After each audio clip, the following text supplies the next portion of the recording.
अब में रामू को खेती में लाखों का फायदा होने पर रामू और रामू का परिवार पूरा खुश होता। पापा, इस बार की हमारी मेहनत रंग लाई। कई सालों बाद हमें खेती में लाखों का फायदा हुआ है। इस बार हमारी सारी जरूरतें और कर्ज आराम से पूरे हो जाएंगे। हाँ बेटा, इस बार की अच्छी बारिश और हमारी लगातार खेतों में ध्यान देना दोनों काम आया। हर बार किसी न किसी कारण फसल खराब हो जाती थी, जिससे फसल कम होती थी। इस बार के आए पैसों से हम एक नया व्यापार शुरू करेंगे। तुम घर में ये सब का ध्यान रखना, मैं रघु के घर से होकर आता हूँ। इतना बोलकर रामू यहाँ से जाने लगता। ये कुछ दूर गया ही होता है कि रास्ते में उसे एक मटका दिखाई देता। ये मटका यहाँ बीच रास्ते में किसने रख दिया? ये मटका इतना शानदार है कि इसमें एक साथ पूरे मोहल्ले का खाना बन जाएगा। लेकिन इस मटके को कोई इसे कैसे रख के चला गया? मैं इसे अपने घर ले जाता हूं। जिसका होगा वो खुद आके ले जाएगा। ये जैसे ही इतना बोलता, रामू अचानक से गायब होकर मटके के अंदर चला जाता। अब मैं धीरे धीरे पूरे गांव वालों को अपने अंदर समा लूंगा और खुद का एक दुनिया बनाकर उसमें इन लोगों को अपना गुलाम बनाकर राज करूंगा। मेरे पास आज तक जो भी आया है वो न चाहते हुए भी मेरे अंदर समा चुका है। ये रामू मेरे घर आने वाला था। बहुत देर हो गई, अब तक आया क्यों नहीं लगता है? कोई काम में फंस गया होगा। मैं ही उससे जाकर मिल लेता हूँ। इसी बहाने उसकी खेती का हाल चाल भी ले लूंगा। इतना बोलकर रघु रामू के पास उसके घर जाने लगता।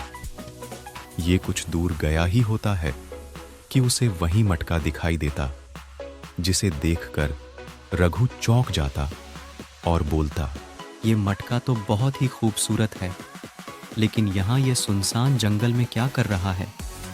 इस मटके से तो कई लोगों की भूख मिट सकती है। फिर इसे यहाँ इस हाल में कौन रख कर जा सकता है? कहीं वो इसे यहाँ रखकर भूल तो नहीं गया? मुझे पता लगाना होगा। रघु जैसे ही इतना बोलता, ये शैतानी मटका इस रघु को भी अपनी जादुई शक्तियों से अपने अंदर समा लेता। राजू बेटा, तुम्हारे पापा और रघु को शैतानी मटके ने अपने अंदर कैद कर लिया है। हमें उन्हें बचाना होगा, नहीं तो पता नहीं वो उनके साथ क्या करेगा। शैतानी मटका, ये तो वही मटका है ना जो अब तक कई लोगों को अपना शिकार बना चुका है और अब तक उन लोगों का पता भी नहीं है। लेकिन पापा और रघु चाचा कैसे वह चल गए? वो मटका बहुत ही मायावी है बेटा।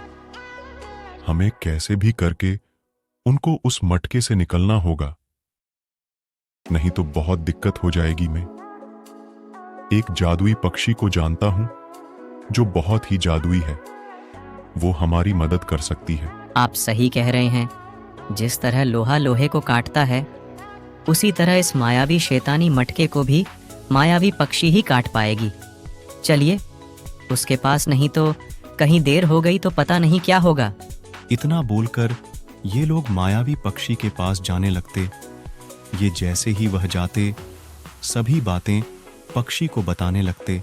वो मटका गांव के लोगों को इसलिए अपने कब्जे में कर रहा है क्योंकि वो सभी को कैद करके एक नई दुनिया बनाकर तुम लोगों को गुलाम बना के तुम पर राज करेगा।